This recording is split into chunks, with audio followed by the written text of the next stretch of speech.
Morning, everybody, and welcome to another Trenchless Tuesday. Today is Tuesday, July 18th, 2023. And today we're going to be talking to you guys about a lining project that took place last Wednesday in the Rocky Mountains up in Colorado. So this was the county's first installation. I met with them a few years back just to let them know what we did, just let them know the technologies that exist.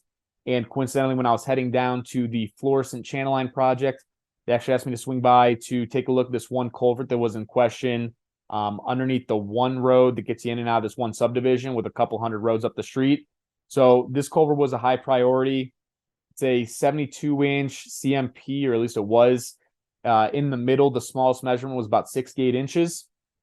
And as you guys can see here, the inlet was the primary concern, or at least what led us to come out for this culvert inspection.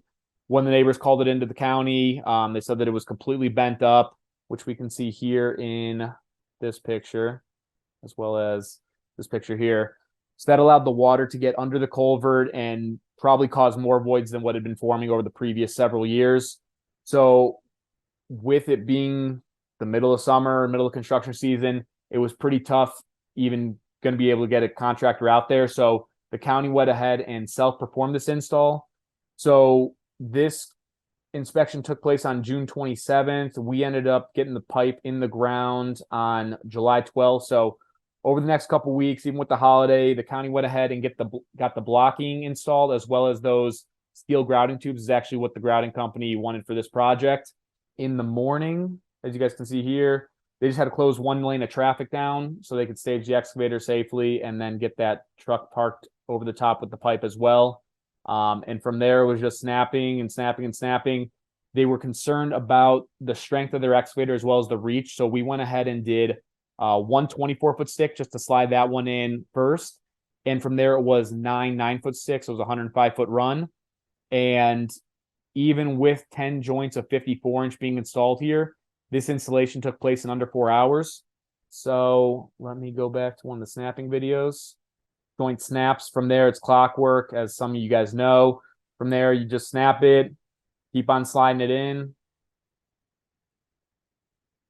And with that smooth outer wall and that snap type pipe, it slides in with ease.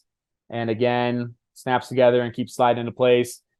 Again, the install took under 4 hours, which was impressive. We had every bit of good conditions going in our favor. We had a nice sunny day, not too much of swampy conditions, and then just a good set of hands on the crew. So at the end of the day, we had the pipe fully lined. They brought in the concrete pump to build those bulkheads the next day.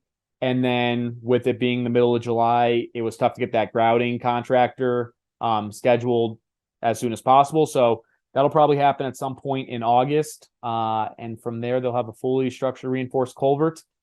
The neighbors were definitely happy with this one, considering they called it in as a concern on June 27th. So that's just another culvert in the book. So hope you all have a great Tuesday and enjoyed this presentation of this project from last Wednesday. Thanks.